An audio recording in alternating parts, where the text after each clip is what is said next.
जी आपका।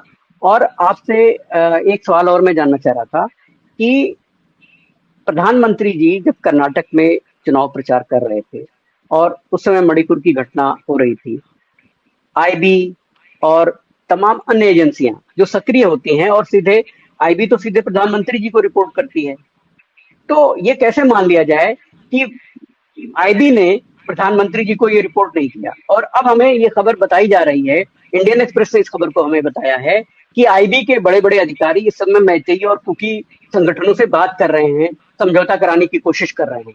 तो आईबी का इन्वॉल्वमेंट एक तरफ इस लेवल तक है, दूसरी तरफ वही आईबी है, क्या उसने प्रधानमंत्री जी को सूचना ही नहीं दी होगी कि मणिपुर में क्या हुआ 4 मई को?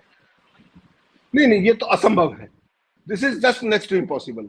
आईबी की तो ब्रीफिंग सुबह और शाम 2 टाइम विदाउट फेल प्रधानमंत्री जी को भी होती है, एनएसए को भी होती है और गृह मंत्री जी को भी होती है, जिसका जो रेलेवेंट पार्ट है। ये तो नेक्स्ट टू इम्पॉसिबल है। और अगर कोई ऐसी बात कहता है कि आईबी ने उनको रिपोर्ट नहीं किया, वो ना केवल इमेच्योर है बल्कि ना समझी है। वो देखिए देखिए, कोई पॉलिटिकल आदमी कदम उठाए या ना उठाए वो एक अलग पक्ष हो सकता है, लेकिन इस देश का जो स्ट्रक्चर है ना, इंटेलिजेंस का और तमाम चीजों का, बहुत वेल ऑयल्ड मशीनरी है और लंबे समय तक वो इफेक्टिवली काम कर रही है, ऐसी बात नहीं। और जो आपने कहा कि दोनों पक्षों को बिठाने की और सारों को समझौता कराने की, वो पक्ष भी इंटेलिजेंस एजेंसियां हमेशा से करती आई। शांति बहाली रखना, अगर अशांति का कोई चांस भी है तो उसको पहले सूचित करके संबंधित क्वार्टर्स को और पहले से ही एफर्ट करना, वो सारा काम तो इंटेलिजेंस एजेंसी शुरू से करती है। सुरक्षा का पर काम भी हमें वो अपने आपत्ति हिसाब नहीं से है। बताती है। हमें हमें हेमंत जी उसके काम पर आपत्ति नहीं है। हमें ये आपत्ति है कि इतनी बड़ी घटना हो रही है 4 मई की, उसकी रिपोर्ट प्रधानमंत्री जी तक आईबी नहीं पहुंचा पाई, लेकिन वो निगोशिएट कर रही है। हमारी आपत्ति नहीं ये नहीं है। नहीं नहीं नहीं नहीं, यूसुफ जी, आईबी के दोनों ही काम है। देखिए, वो खुफिया एजेंसी है, उसके पास ज्यादा ओपन चैनल्स होते हैं क्योंकि वो ग्राउंड पे काम करते हैं।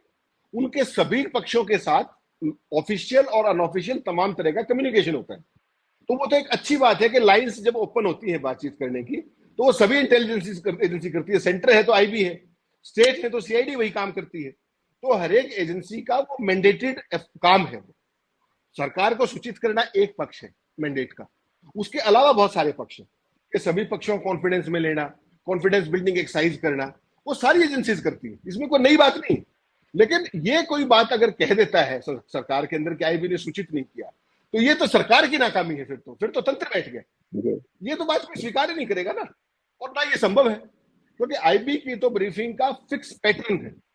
उनका समय तय है आईबी चीफ का, वो उतने बजे ब्रीफ करेंगे ही करेंगे कमबट में। अगर प्रधानमंत्री विदेश में है तो भी ब्रीफ होता है, उसके चैनल्स अलग होते हैं। फिर वो आईबी की रिपोर्ट थ्रू डिप्लोमेटिक चैनल्स, लेकिन वो खोलते प्राइम मिनिस्टर ही, कोई और नहीं खोल सकता उसको। पीएम, होम मिनिस्टर और एनएसए डायरेक्टली आईबी उनको रिपोर्ट करती है। This is next to impossible कि आईबी ने रिपोर्ट नहीं की। अलग कि आप उसका कॉग्निशन नहीं लिया, आपने उस पर एक्ट नहीं किया, जिसके कारण अब आपकी फजीयत हो रही है एज ए पॉलिटिशियन भी, एज ए एडमिनिस्ट्रेटर भी, और एज ए प्रधानमंत्री कि जो पूरी दुनिया पर तत्काल रिएक्शन करते हैं, वो अपनी स्टेट पर 77 दिन तक चुप कैसे रह गए। इसका ठीकरा कितना तो किसी एजेंसी पे फोड़ा जा सकता है, उनके अपने तंत्र पे। और ये ना बोलना या बोलना, ये प्रधानमंत्री की चॉइस है, ये किसी एजेंसी की चॉइस नहीं हो सकती। तो ये तो बिल्कुल कोई भी बिल्कुल। सिचुएशन अगर बढ़ी है, कोई आगे बढ़ी है, वो बढ़े या ना बढ़े, उस पर रिएक्ट करे या ना करे, ये तो प्रधानमंत्री या किसी मुख्यमंत्री, ये उनका विशेषाधिकार हो सकता है। लेकिन एजेंसी रिपोर्ट ना करे, this is next to impossible, ये संभव नहीं है। जी। जी।